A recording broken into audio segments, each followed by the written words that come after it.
Hello, folks. Welcome back to WW2 TV. And we've had a variety of shows in the last few days, economy and Tommy's, but we're off to the Pacific today because 80 years ago this week saw the 2nd Marine Division land on Tarawa. And to talk about the invasion is the brilliant Alexandra Churchill. Alex is primarily known as a First World War expert, but also tackles the second for TV. And Tarawa is a subject she has been investigating and presented on at the We Have Ways Festival. Without further ado, she's over in the States at the moment. I'll bring in Alex. Good evening, Alex. How are you? Hey, how are you?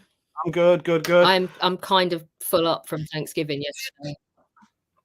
Oh well, that's that side of the pond. You're bound to eat too much over there. But as I said on the top of the show, there, you know, you've got the Great War Group. You're involved in heavily. You write about the royal family. You write about Eton and Chelsea in the First World War. You take tours to Jordan. You take tours to Belgium, to France. Mostly First World War.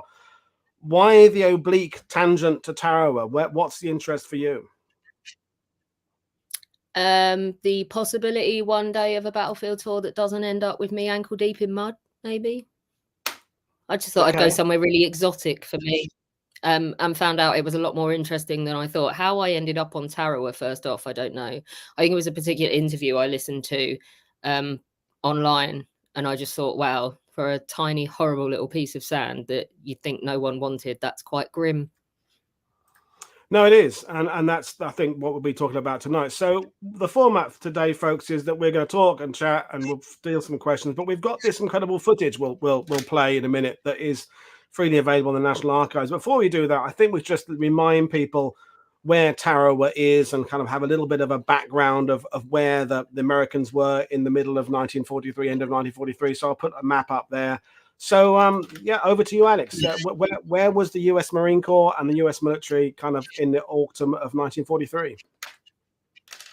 So I started, and I'm going to apologize to any Americans watching this who think this is like how to suck eggs. But when I did this talk at We Have Ways, it was for British people. And I kind of started off by saying the Pacific is really big because it was for an audience that doesn't necessarily usually follow anything to do with that front. But I do think it's important. So I'm just going to run with that anyway.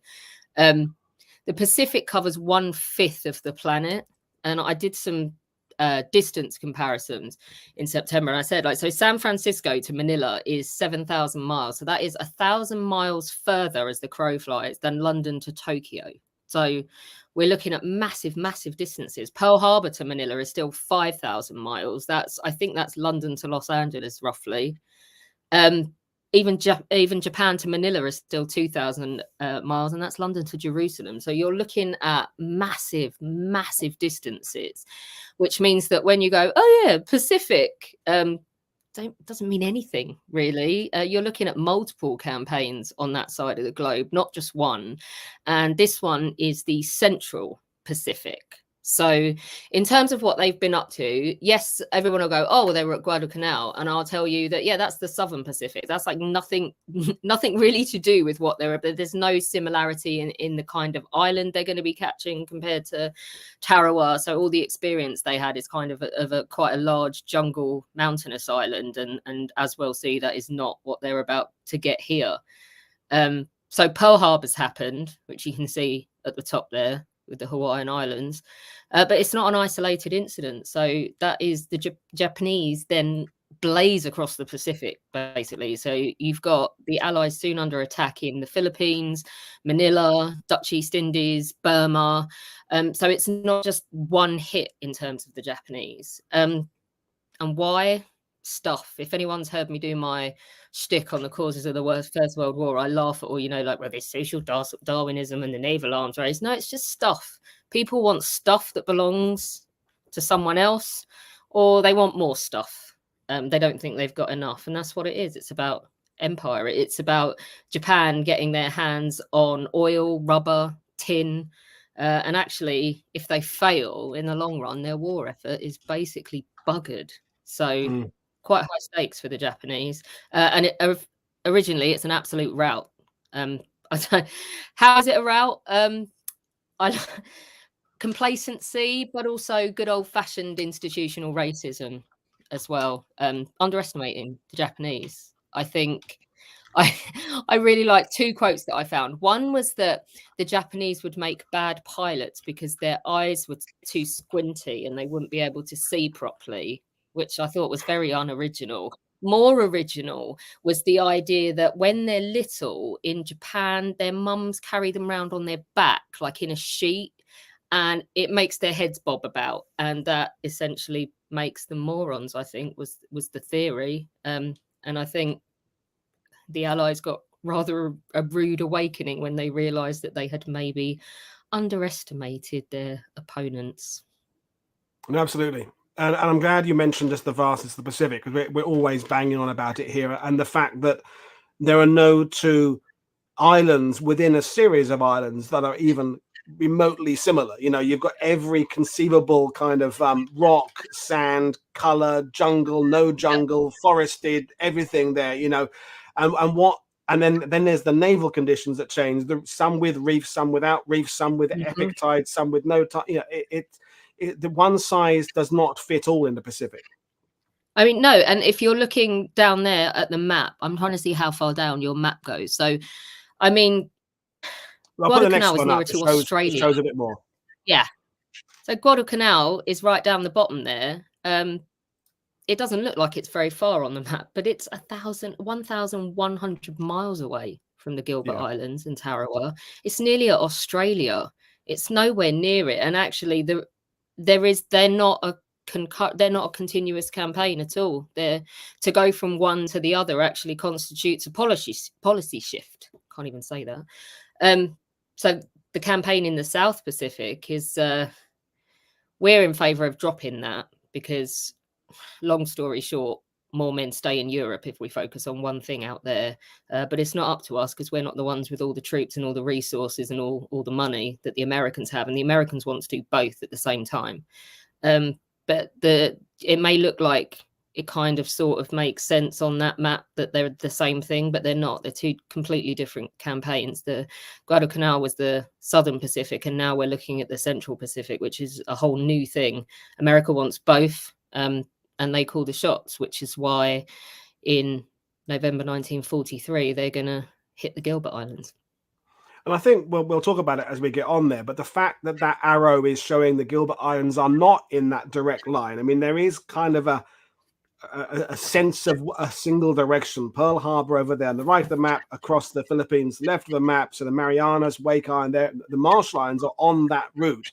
And then the southern route, as you said there, that includes New Guinea, of course, which we have to bring the Australians in and everybody else down there. And Australia's worry about its own borders, so to speak. But Tarawa is kind of not in either. It's halfway between the two, isn't it? So I know it's going to come up in the show, but there's still a lot of debate about whether or not we needed to go to Tarawa at all. What's your takeaway of why they thought it was necessary before they went there? Okay, so bearing in mind what we've just said about the distances and how you look at that map and you think, well, it's not that far from Guadalcanal to the Gilbert Islands. It's actually more than 1,000 miles.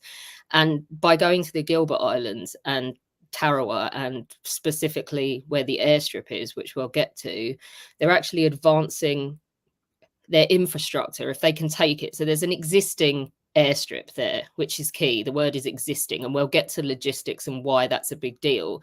But if that existing infrastructure, if you can grab it and it takes you 600 miles closer to where you want to be, then I think when you look at it like that, it's kind of a no-brainer. I mean, this is the thing we've talked about a lot of this channel with John McManus and Trent Hone and other experts. There is that the fighting edge of the Pacific is perhaps some considered to be the Marine divisions and the carriers and the Army divisions, but it's all about logistics. It's all about the ability to bring up huge amounts of air power, huge amounts of supplies, huge amounts of everything, so that you get to by the time the Allies are landing in the Philippines in 1945, as one of the things I learned from John McManus, on the first day ashore in Luzon, the Americans have brought 24,000 pints of blood and the refrigeration units to keep them cool. And that ability to move stuff around, as you say there, Alex, because they've been spending the last 3 years building up base after base, supply line after supply line, to bring up this huge amount of everything that the US has. So talking about the airstrip, if you have to build an airstrip, the amount of crap you're going to have to ferry across, because we're talking about these massive distances. London to Jerusalem, you're going to pass a few shops on the way. These distances in the Pacific, you're not going to go past a Walmart or a Lowe's. Like, you have to take everything with you. And the stat for Tarawa is that for every one marine they took 3 tons of supplies. So you have to take absolutely everything with you. And we will get to what happens when you get your logistics wrong in the Pacific in a bit. But yeah, you are literally going through nothing and seeing nothing on your way there. And then there's nowhere to restock and resupply. I mean, we'll get to as well. I'll wait, because we're going to get to troop transport in a while. And I can talk about Tommy's bitching about the ride from Southampton to Boulogne in World War I, and we can compare it to the Pacific in World War II, and see how they might have fared there. But yeah, so we're looking at Tarawa on a map there. It's kind of like a backwards L. And that line going down the left-hand side of it is basically denoting the entrance to the lagoon. So you've got coral, you've got shallow water, you've got this weird odd tide thing going on. And as we'll see, when we'll learn lots of things here that will be employed later on in the war. But you have to get them wrong in war before you realize that they're a problem and address them. That's how war works. It's a steep learning curve, and there are plenty of lessons to be taken from this. So what you just had was Besho Island. That's the main bit of Tarawa, and that's where the airstrip is. It's basically an airstrip. There's not a lot else there, but this thing is 2 miles long and about 1.5 miles wide at the longest. It does the highest point above sea level, and the entire thing is 10 foot. Yeah. It's nothing. It's just a strip of sand in the middle of nowhere. But that airstrip is everything. It's 4,000. I haven't put feet or meters on it. And if you want to bounce across the Central Pacific towards Tokyo, in the end, a ready-built airstrip is a very sexy thing sitting in the middle of nowhere in the Pacific in a giant empty ocean. So there's kind of 1944, they're looking at the next big jump, but they really want to get something done before the end of 1943, which is, so I think 1944, they're going to go for the Marshall Islands. But as far as the Gilbert Islands goes, it's not as batshit crazy in terms of rapid planning as like Guadalcanal was, but it's still bonkers. I mean, it's already July the 20th when they decide that the op is a go. They want this wound up and claimed sort of November time. But I mean, they're still appointing commanders on the Navy side of things in August and September. And Admiral Hill, he's not briefed until the 19th of September.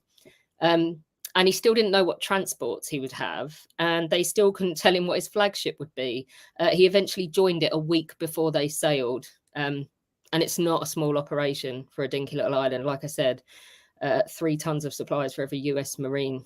So firstly, we're back to these distances again, aren't we? So yeah, 2nd Marine Division leaves from Wellington in New Zealand, going to be at sea for 2 weeks. Now, when I look at, I'm doing a project on 1914 at the moment for a book, and you listen to Tommy's bitching and moaning about the state of a troop transport when they're on it for a day, because no one is interested in them being entertained, comfortable. It's literally just a vessel in which to cram as many bodies as possible in to get them to the other side in one piece. So these guys were crammed in there for nigh on 2 weeks to get here. This is the kind of distances we're looking at in the Pacific. That's going to smell bad. It's going to look bad. You're going to bugger all to do all day. Except worry about what's waiting for you at the other end. I mean, the distance that they're covering is basically London to Lagos. They finally, we don't have time to get into, and I don't have the headspace for understanding it all, to all the bitch fighting that went on in terms of planning it. But they finally come up with a 324-page plan for people to digest on the 29th of October. So it's rapid. It is. And like I said, empty space to cross. So that's a lot of time to think. But like we said, unless you're going to convert coconuts into artillery shells, you've got to take absolutely everything with you. So 191 ships. And as I said, I've said it a couple of times now, 3 tons of supplies for every single Marine that went. And you can't bugger it up. You can't, because if you leave one thing behind you need and you screw your logistics up in the Pacific, you will end up like the Japanese at Guadalcanal. Like, I remind you that they renamed that Starvation Island. Well, I mean, as a Normandy guy, you know, if you forget something for Normandy in June the 6th, you know, you can put it on a boat. It can be there by the afternoon. I mean, it's just an 85-mile stretch of water, which, as you say, people were bitching about that on D-Day, as they were bitching about crossing, you know, Calais to Boulogne in 1914-15. Yeah. But we've set the scene there. What we're going to do is we're going to accompany the chat now to this incredible bit of film that is available, and you know, it's a legendary piece of film by the incredible combat cameramen. So we'll play that and then carry on this chat. And folks, if you've got questions, just kind of far away. But I'm glad we set the scene about the distance there, because the film kind of starts off with the ships not that far away from Tarawa, but to remind ourselves they've been in these things for 2 bloody weeks is really important. But over to you, Alex. Then we'll jump in with comments as we go. Okay, so if we talk about who's going, 2nd Marine Division, we've mentioned, some of them do have experience from Guadalcanal, so they have combat experience. They do not have experience of the kind of island that they're about to try and take. I mean, it's not an island, it's an atoll. It doesn't qualify as an island. They are hugely, hugely different, these islands in makeup across the Pacific. And as I said, we've shifted to a completely different front in the Pacific now. You've now got 2 campaigns running side by side out there.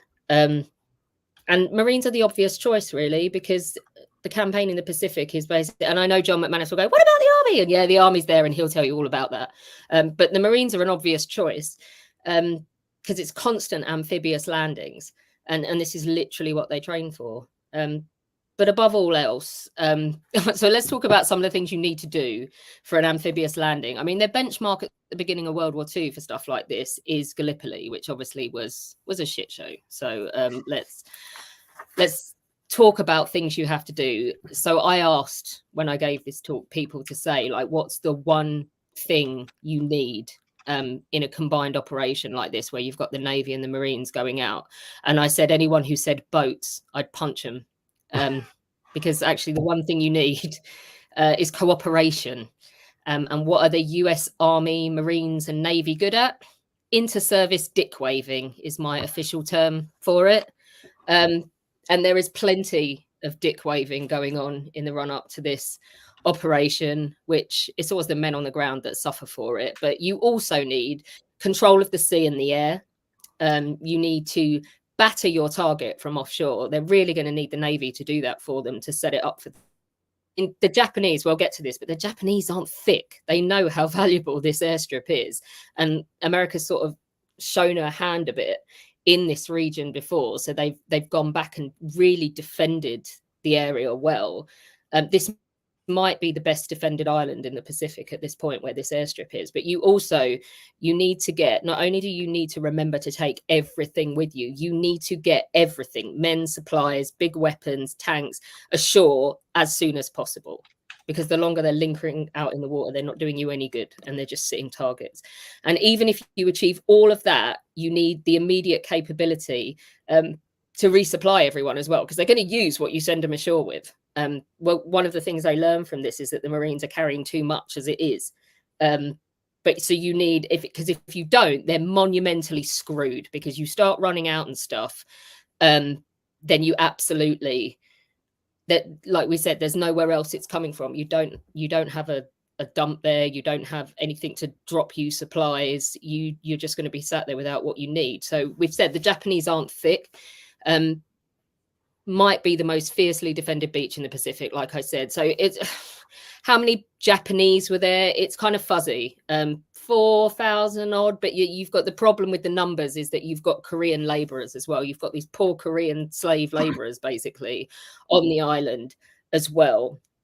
And no one's really differentiating when you're counting between them. So I've just frozen the film there on palm trees because one of the things that clearly is that the Allies or the Americans had underestimated, because the island is only 10 foot high at its highest point, what there was there in simple terrain terms. And you say Guadalcanal totally different. Guadalcanal was a long, lengthy, drudging ground campaign through all sorts of different campaigns and rivers and creeks and hills and mountains, and this is a tiny little place that's basically a sandbar with trees on it. Because I know that the palm trees aren't just palm trees. We've learned on this channel that jungle isn't just jungle. So, as someone who knows a bit about palm trees on your visit to Jordan, what is it that makes that terrain so kind of defendable? Yeah, so I do tours in the Middle East, and I've traveled in the Middle East extensively. And one thing you'll notice going all the way back to the Middle Ages is in Arabia is people using palm trees to build defenses. So when you say the Japanese have used coconut logs to build defensive, yeah, so there's a fort in Aqaba, and it has palm logs as a roof. And at one point, the Royal Navy shelled that roof, and it's literally just a little bit smoky and black. You don't a dent in it. You'd be amazed. Like I went to a place in Oman, and I looked at one of these constructed roofs on a medieval castle made out of the palm logs, and it looks like they were put there yesterday. They are so strong. And the Japanese have dug trenches, they've built concrete bunkers, they've covered them in sand, reinforced them with these palm trunks, which are basically indestructible. They've got guns pointing out to sea in all directions. They've built a seawall 3 to 6 foot around the place as well. And nature's also given them a massive coral reef. So what could possibly go wrong? I'm glad you emphasized that. Because I know there's people who are watching this, and I've read this myself. When I read about, coconut logs defending, my brain goes, oh, because they haven't had time to put in proper concrete. I mean, it's better than in this environment. It's better because it's flexible. It absorbs that damage, and I'm glad you made it clear that this is a formidable set of defenses. It's like, hallelujah, there is something on one of these islands that is really useful that you don't have to bring with you. And the Japanese have absolutely utilized them. When we start talking about the battle, we'll see just how indestructible they've these underground bunkers, a lot of them are connected up as well. There's a blockhouse we'll get to later. So there's multiple phases to the battle, as we kind of talked about before we came on air. So I guess we talk first about step 1, which is getting the men ashore. Yeah. So they've got landing craft. You can see them in the video there. What they don't have is experienced officers and men to drive them. A lot of them had never even been to sea before, but when they left for the Gilbert Islands. So, we will get to this, but there's quite a lot of circling about and making everybody feel sick at times. And that's not just because of bad driving, but it is a factor in terms of, I think it's a factor in terms of how quickly they manage to get people ashore. So key is the LVT, so the Amtraks, basically. So they've got some of them, and they can drive over the coral and right up onto the beach. Everyone else is in a Higgins boat. They've got the 2nd Marine Division apparently had about 100 of those, but a lot of them are absolutely knackered after Guadalcanal.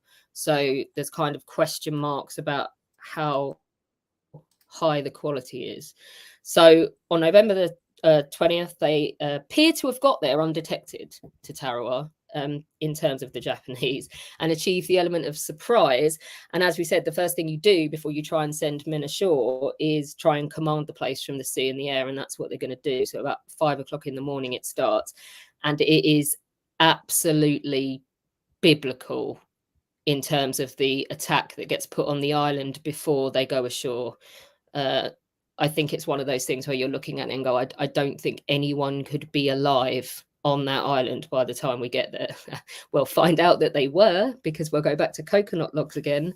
But I think it's important to remember as well, you can be quite artificial about this. Like they left their transport at this time, they boarded Higgins' boat and they landed at this time. But I just think it's important to remember the human aspect of it. These men are clambering down into these landing craft. They're exhausted. How well would you sleep in the company of several thousand other men on a cramped boat for 2 weeks? You're not doing this landing and you're not fighting this battle in like having had a lovely 8 hours sleep the night before. They're overcrowded. The heat is terrible as well, sleep deprived. And they're climbing down into these boats. Shortly after 6, the naval barrage lifts and they send planes in as well. There's some lessons from Guadalcanal. Yeah, these underground shelters, these coconut palms and these concrete bunkers, however impressive this barrage looks, they're going to find a lot of people still alive on this island out of this massive, I mean, 2 miles by 1.5 miles, up to 4,500, 5,000 Japanese/Korean people on it. And the Japanese troops that are on there as well, they are crack troops. 7th Marines, I think. They are good. They're not, it's not like conscripts manning this thing. These guys are hardcore. The first wave was scheduled for 8 o'clock in the morning, had to postpone it. So transports ended up being in the water for up, like some of them were in the water for hours, circling to avoid artillery, getting progressively more seasick. They will vomit everywhere, I imagine, before they start to peel off and come in, and they immediately run into coral. Men are having to wade ashore half a mile in shoulder high water under intense fire, because you're going to find out, I mean, how much scope there was to go and research. That there obviously isn't any because of the distances involved. They haven't gone in and tested the coral. They haven't done any underwater demolition. This is all stuff that's going to come from experiences like this. So actually what they find is that a lot of them get stuck. So yeah, up to half a mile for some of them.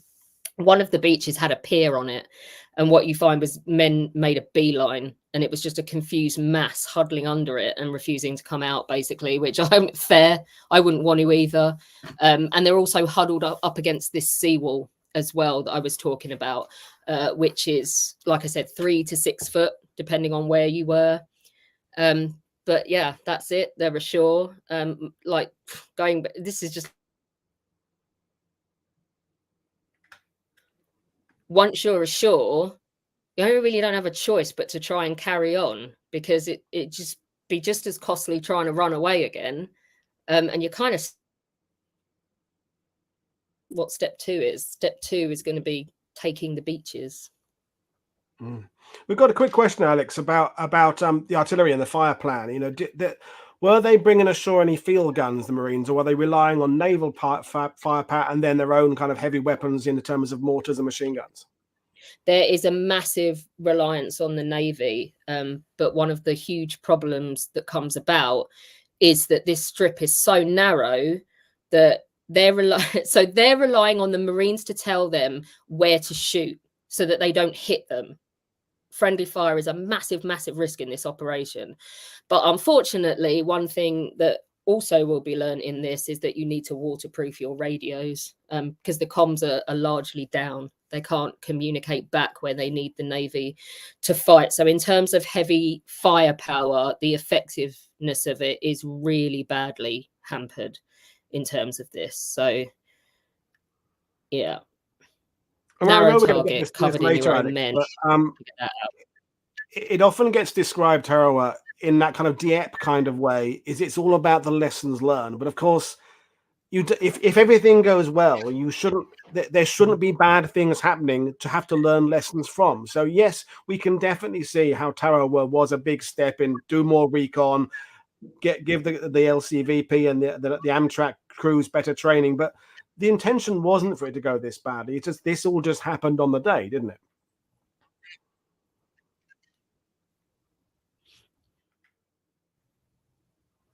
Oh, I think I dropped out there. Yeah, so I mean, there's some improvisation happens. So the LVT, some of them try and breach the wall and drive up onto the wall.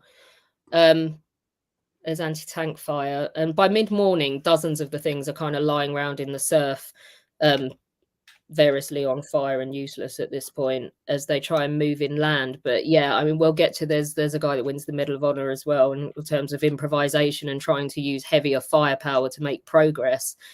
But the Japanese improvise as well. So by early afternoon, they're starting to move inland, finally get some progress, and they're picking off pillboxes.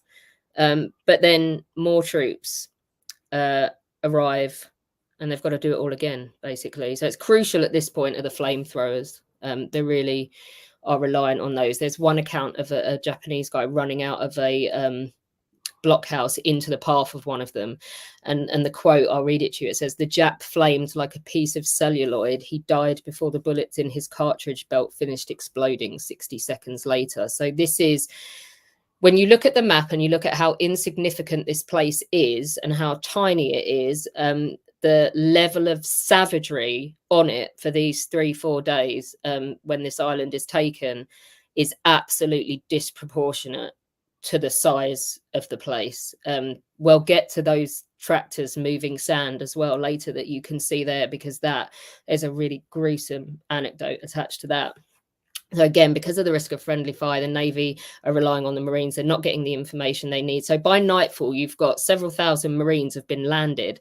They're crammed into 3 narrow beaches and 2 salients. And they're basically sitting there crapping themselves that a mad Japanese bayonet attack is going to come at them at night. So there's no sort of respite at nightfall. They are on edge all night.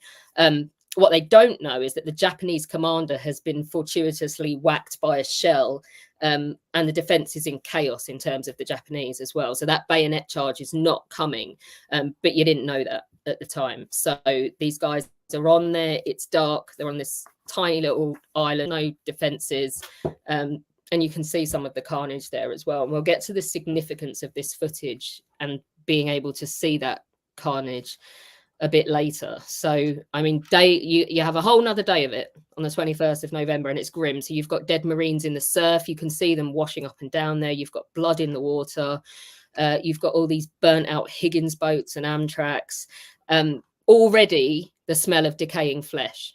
You got thousands and thousands of men on this island dying in huge numbers in this climate, and it's not like there's a ready-made place to put them. So you've already got that kind of putrid atmosphere as well, and all of the palm trees that hadn't been cut down and used to build defenses with, at this point they're not trees anymore. They're just like blackened stumps because of the artillery fire coming from the naval ships and the naval shelling.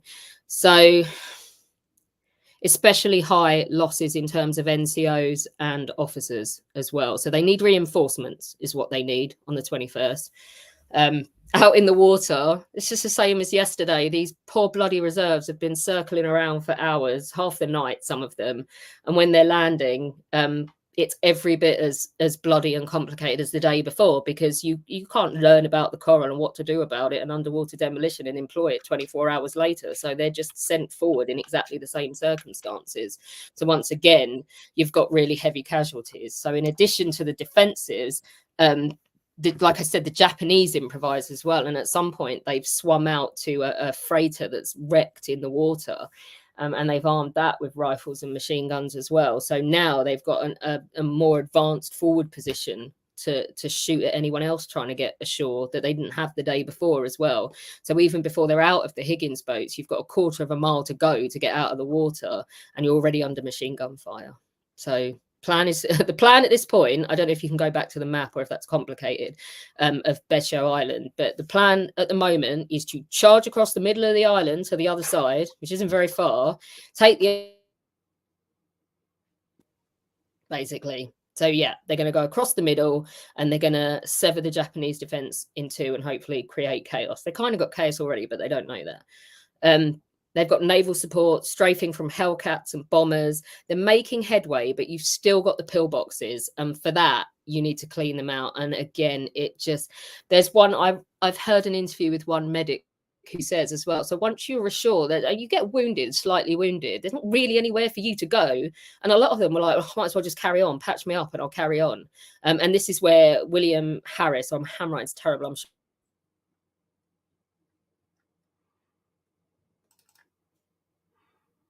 Oh, we lost you for a second there, Alex. Hang on.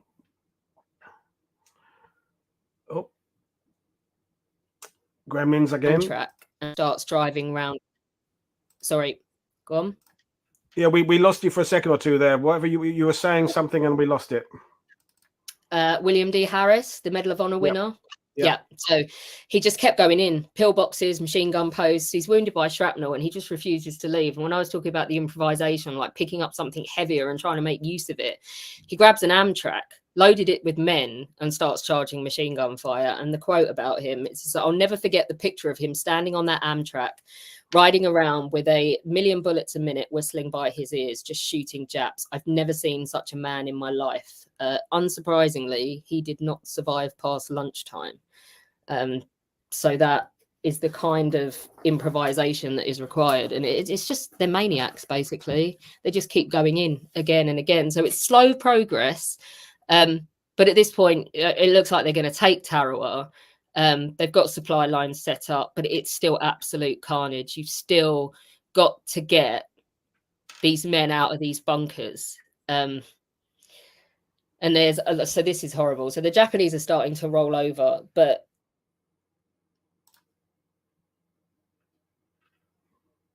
I've cut out again. Got me? Yep, you're back. Yep, the Japanese are starting to roll over, but But there's a 2-story blockhouse that's like a site of concentrated resistance, and it's in the middle of Besho, and all shells, all bombs. And you saw earlier in this footage the tractors pushing sand up the beach. Yep. So they've managed to.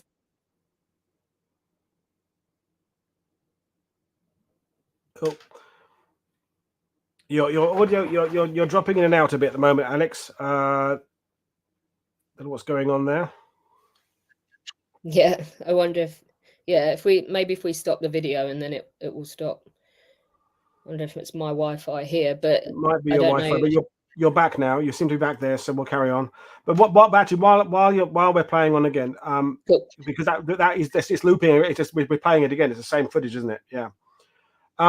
There's people who were watching the beginning of the show, and they heard you say about the importance or the possibility of getting that ready-made airfield there. But then when they start seeing the destruction and they're seeing the chaos there, people are starting to say, was it necessary? Was Tarawa a necessary battle? Says Jeff. Had that been determined in one of your previous shows? And then. So there was little strategic value. Why didn't the Allies let the Japanese languish in isolation there? And I think it's the difference between having your analytical hat and your emotional hat. When you outline the plan at the beginning, it all makes rational sense. You get that air base, you get that ability to move the front closer to the Japanese, and then when you hear about the losses there, you hear about the difficulty in making that amphibious landing. It does seem less obvious the need to be there.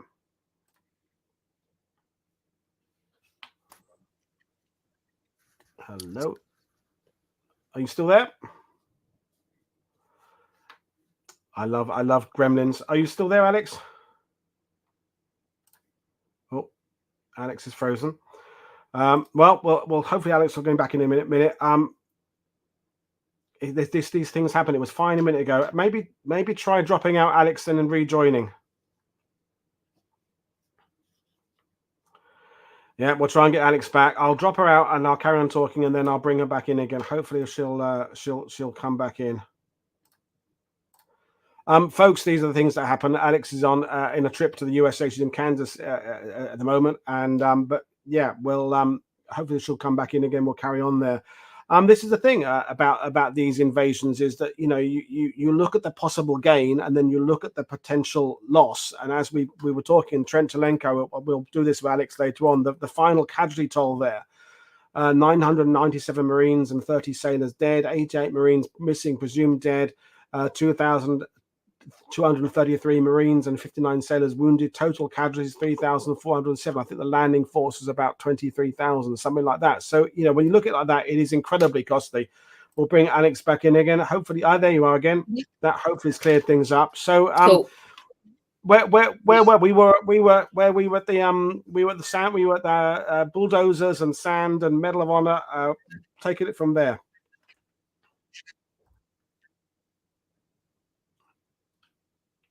Hello. Yep, got you. Sorry, I don't know what's going on. No worries. Well, you seem to be back there. Just keep on talking till we lose you, I guess. No. Well, it was going so well. Hello, Alex. Hello, Earth to Alex. Hello. Yeah, I got you. Good. Well, let's just carry on talking, and hopefully the signal will stay strong this time. Yeah. So, yeah, we got to the blockhouse in the middle of the island. And the savagery on this is just it's awful. But I'll tell you what happened. So we saw in the footage earlier on those bulldozers pushing sand around the island. And again with the improvisation, so some of them get brought ashore and they manage to land them, and they push the sand up to stop anyone getting in or out of the bunker. Basically, it blocks up the guns and it blocks up any entrance in or out. And then what you get is the Marines climb up on top of it and pour petrol down through the roof, and then they lob in a hand grenade. And apparently at the end of all of this, they eventually pull the remains of 300 Japanese out that burnt alive down there, or Japanese and Korean, depending on. They found suicides in the dugout as well. So the last 300 were still fighting. In the end, staged a banzai attack at dusk, but they were just mown down, and that was it. I mean, it took 3 more days of mopping up, but it was secured in 76 hours, basically, and the airstrip then belonged to Americans. Wow. What we haven't talked about yet is the public reaction. The sidebar was talking about the fact the footage we were showing there won an Oscar a year later. It was shown across the USA. Roosevelt wanted it shown there because this it wasn't just the military who were shocked by this. The people back home were shocked by this. This is right in the middle of World War II. War fatigue is rife across the globe. What reaction did the US public have to this? So in terms of what people could see, like people are asking now, like, what was the significance and why would you bother? So we can look at the plan, and like you said, when we explained it at the beginning, it does make sense why you need to go to Tarawa and you need the airstrip. You can't explain that to the general public as the war is going on. You kind of you don't get to argue your cause if you're the American military. Explain it to people and say, but we need this airstrip because we plan to do this, and then it will take us here, and then we're on our way to Tokyo. You just have to keep your mouth shut. So what you get is sort of outraged people who ordinarily and any other time in history have sent their loved ones off to war and watched them go, and then that's it. They don't have to watch. They don't have a live, almost live compared to what they used to, footage of it happening and the reality. I think there would be emotionally a big difference between receiving a telegram, which would be harrowing, and then actually watching that footage and seeing those people bobbing around in the surf in all that bloody water, and thinking that, yeah, that's how my boy died, because I got one of those telegrams. And that is earth-shattering for the general public. So the reaction, I mean, there's one woman from Arkansas, I think, who sends a letter to an admiral and is basically like, you killed my son.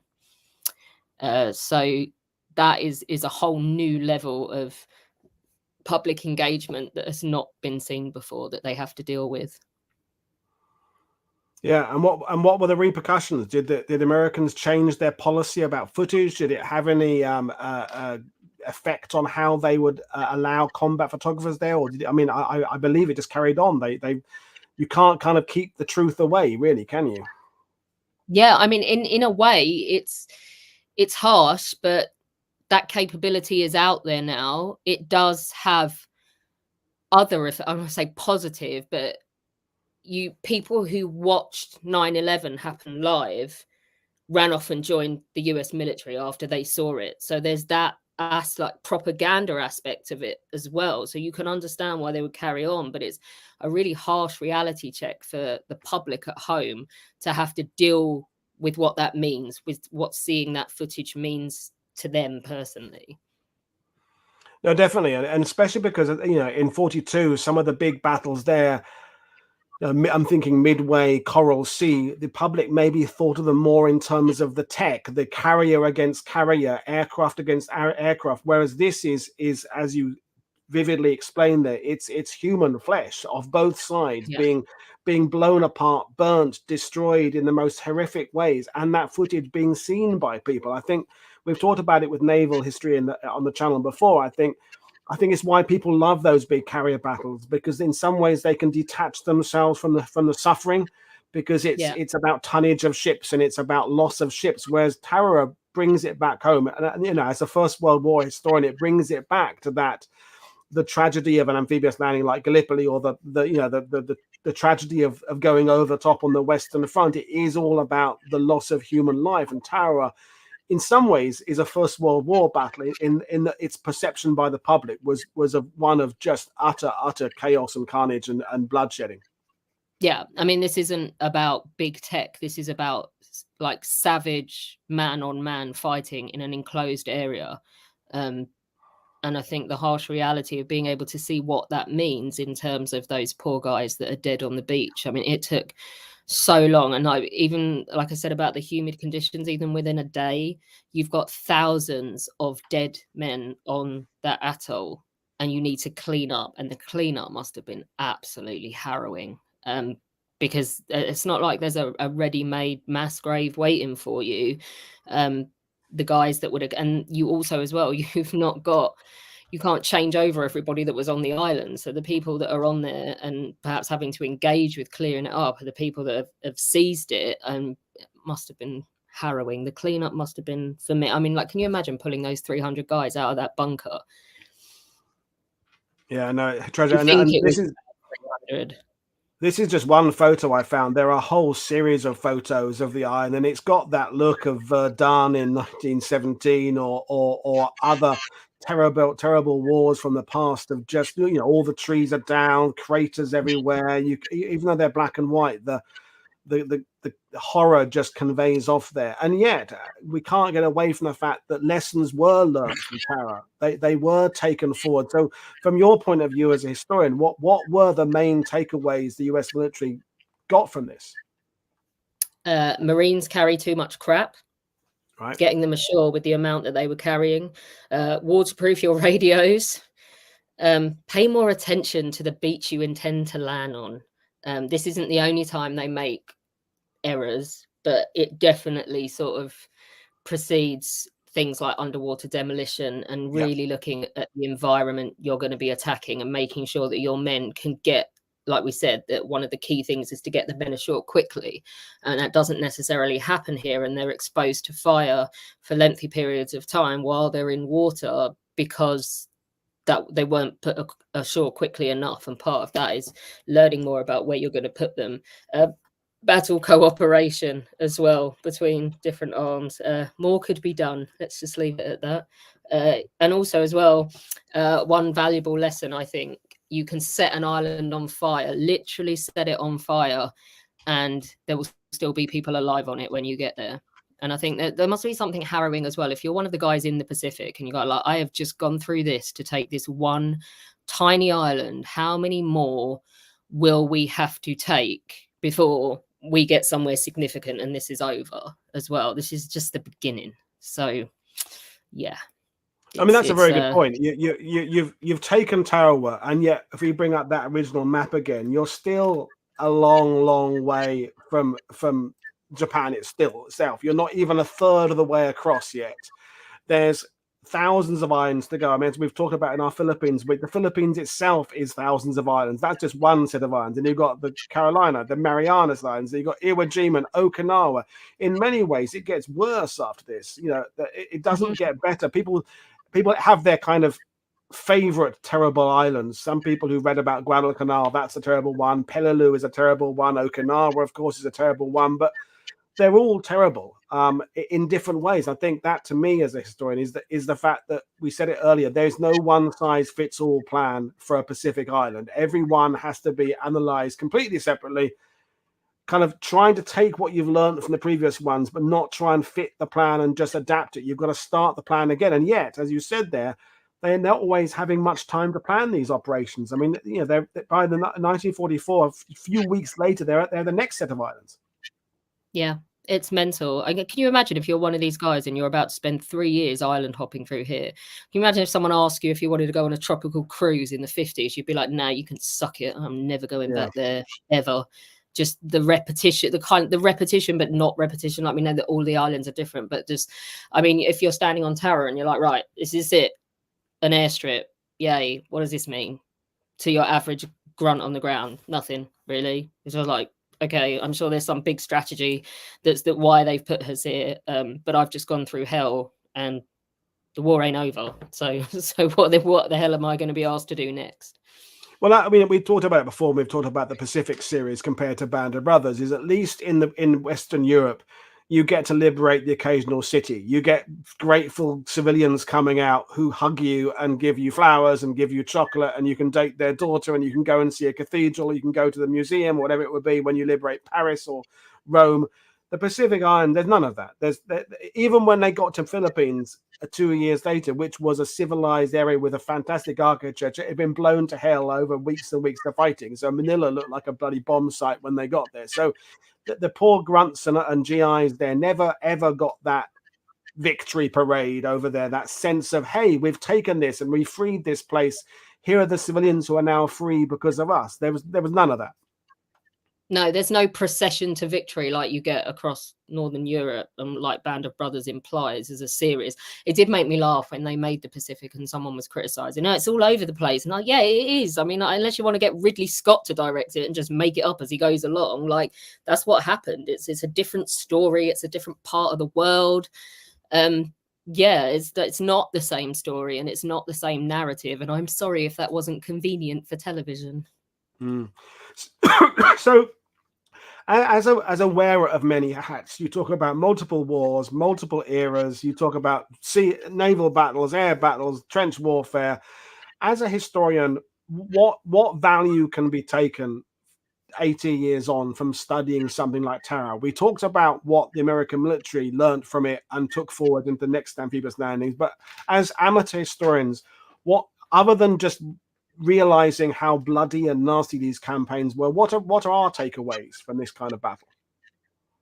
I think I would just say, if you're listening to this and you're thinking, all right, there's an airstrip, why do I care? Why do I need, as an amateur historian and as an enthusiast, why would I get really excited about reading something Alex might write about Tarawa? And I would just answer you by saying that the US Marine Corps officers have to study Tarawa now. Part of their training. Yeah. So yeah, lots of lessons to be learned. You only get it right if you acknowledge all the times you got it wrong in warfare, and they're still acknowledging what they got wrong here and how it panned out today in the US Marines. So brilliant. Well, we'll probably end it there while we've still got an Alex that's connected to us. But before we do that, we should give you a bit of time to plug both the Great War Group and History Hack and any other thing else you're involved in, because you keep yourself very busy. So what are you working on right now that you would like the World War II TV audience to know about? Oh, my brain is on fire at the moment. So yeah, join the Great War Group. We have an excellent magazine. You can we'll teach you why everything you're interested in World War II has its origins in our war, and you just stole it basically for the wrong war. So come and join us. Get 4 magazines a year. It's quite a social group as well. We have quite a lot of crossover with the independent company. It's people who like the history and want to learn, but don't necessarily want to spend the whole time crying.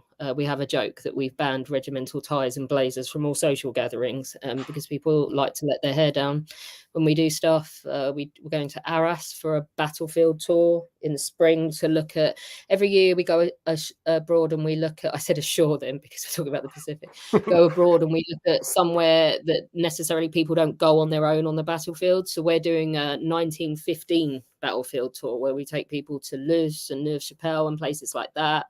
We have a conference every year. It's in Leicester, so come hang out with us. We have lots, so you learn lots during the day, and then we do mad stuff. We were in Brighton this year, so we had a World War I themed drag race, just because. So we learned all about troops cross-dressing for entertainment purposes, and then they had a go at it themselves, so that was fun. What am I working on? There's a book coming out next year in August about 1914 that I'm working on with Nikolai Eberholz. He's a Danish historian. But he specializes in Central Power stuff, especially the Austro-Hungarians. So we're looking at the opening weeks of the war, basically, and how it's nothing to do with the First World War that you think you know, with trenches, mud and poppycock and all of that stuff. Well, we will leave it there while we've just about got internet connection there. Yeah. But Alex, it's been great talking to you. Enjoy the rest of your stay over there in the USA, and we'll meet up at some point in the future. Folks, I'm back again next week. We've got some shows on economy. We've got some shows on submarines next week, and then we've got more stuff coming up as we get toward this, December. But the links to the Great War Group are in the description below. The links to History Hack, Alex's podcast with Alina, who's in the sidebar, is also in the description below. But I will see you all again next week. Thank you, Alex. Thank you, viewers. I will see you all again. This is Paul Woodadge from WW2TV saying enjoy your weekend. Cheers, everybody. Bye.